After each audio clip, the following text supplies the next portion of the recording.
Hi there, so I'm back with another review about F.U.E. hair transplants that I had lots of questions and comments in my last video, so I wanted to go into more depth about how I chose the clinic that I used, and the aim of this is to help anyone who's in London or in the UK and they want to get the transplant done.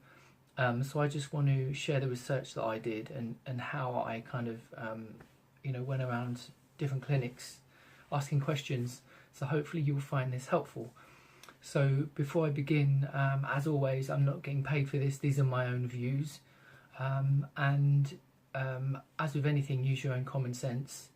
I would say don't just listen to me talking, you have to go out and do your own research, and also use the hair transplant forums that are out there. There's one called Hair Restore Network, and if you just Google hair transplant forums, there's loads of advice.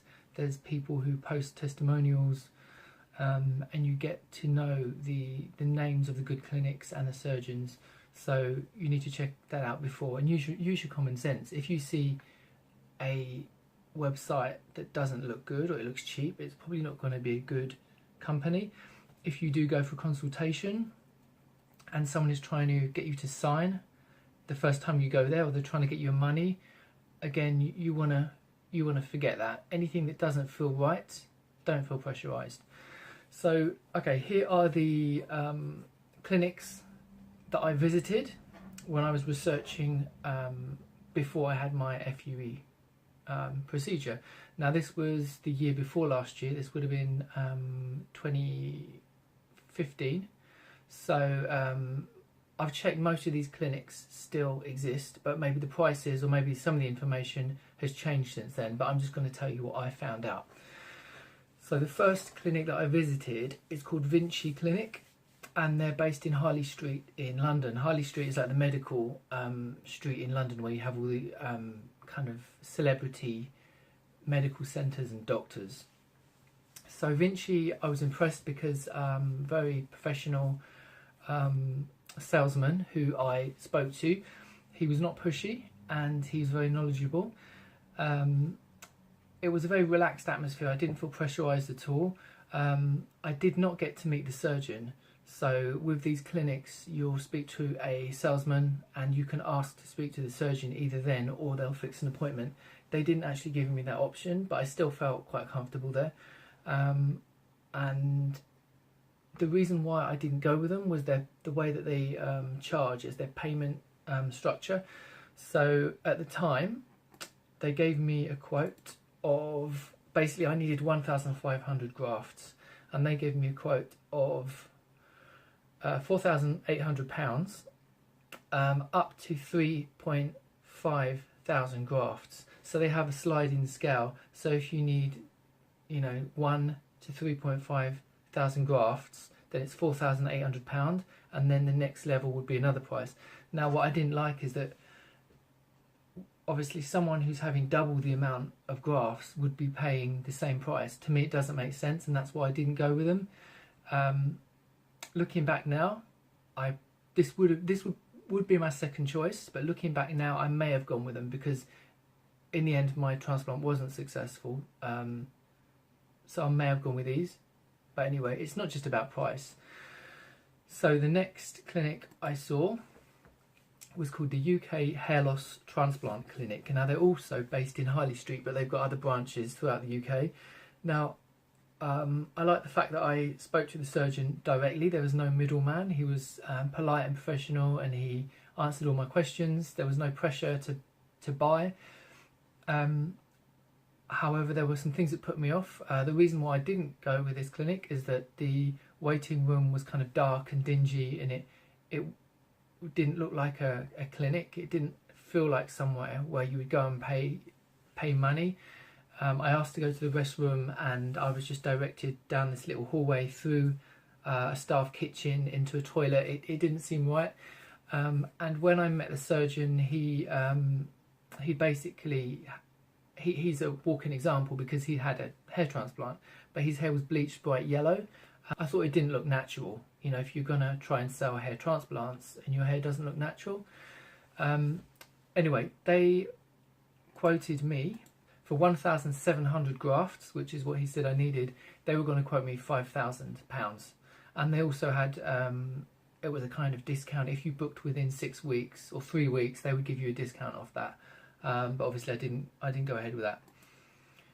So the next clinic I saw was the ZIERING clinic. They're based in Hammersmith in London. Now they have great offices there, very professional, very slick looking. On the day that I went there, there was no receptionist, so I was knocking on the door and I couldn't get in. When the receptionist did appear, she was in a really bad mood and kind of said, "I'll fill out this form," which didn't give me a good impression.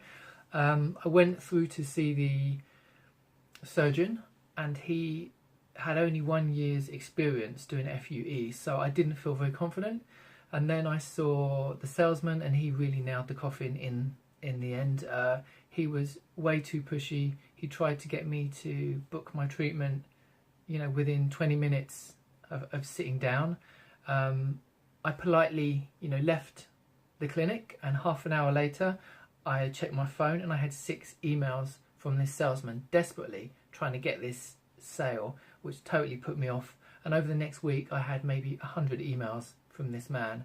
So in the end I ended up writing a complaint to the ZIERING company in America, because it's an American company, to give my feedback about this experience, and my email was ignored completely.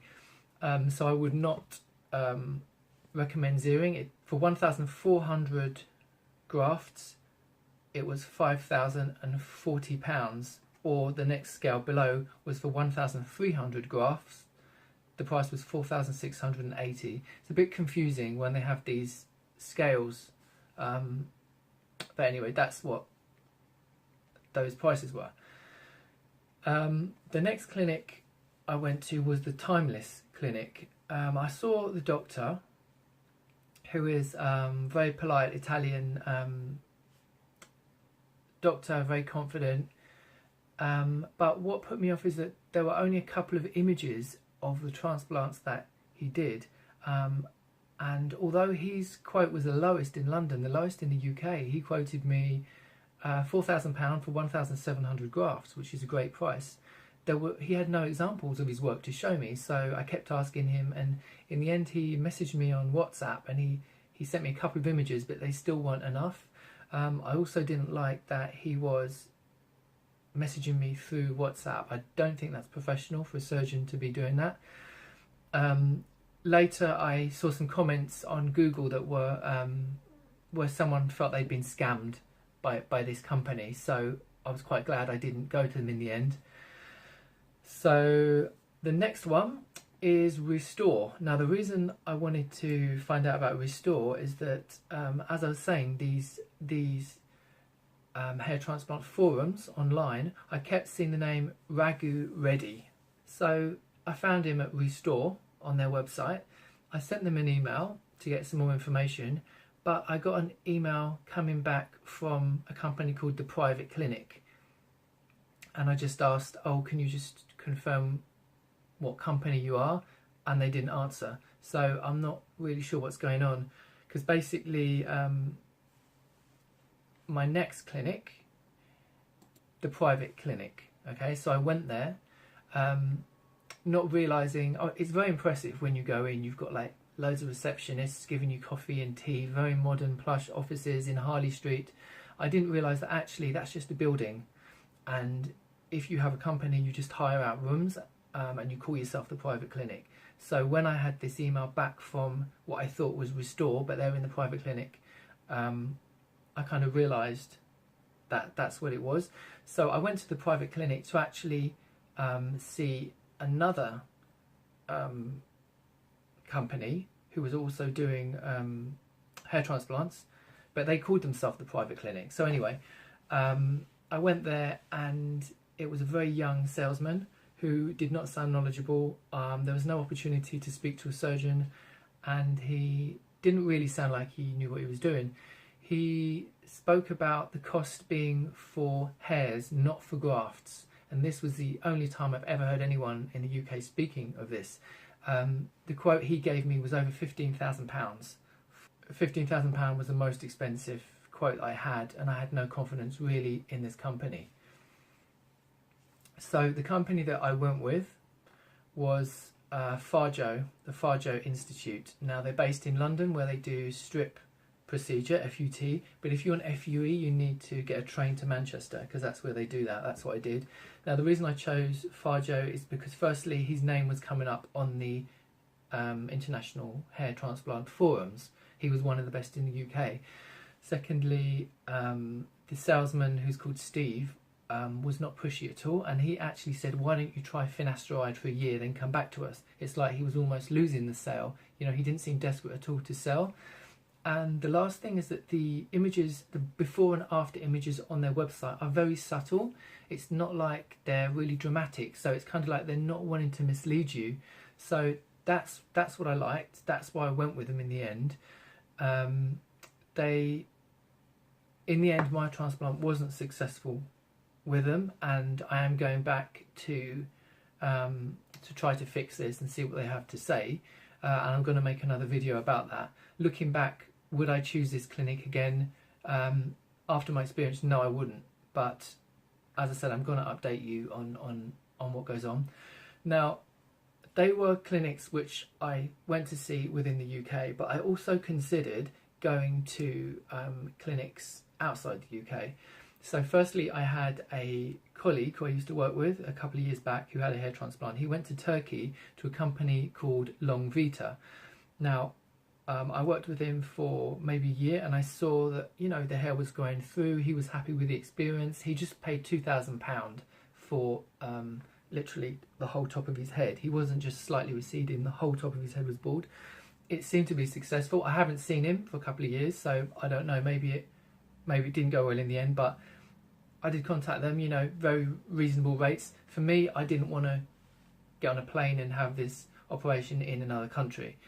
The other one I contacted was in Belgium, and they gave me a quote of £4,300 for 2,000 grafts, or for 1,600 grafts they were going to charge me £3,345.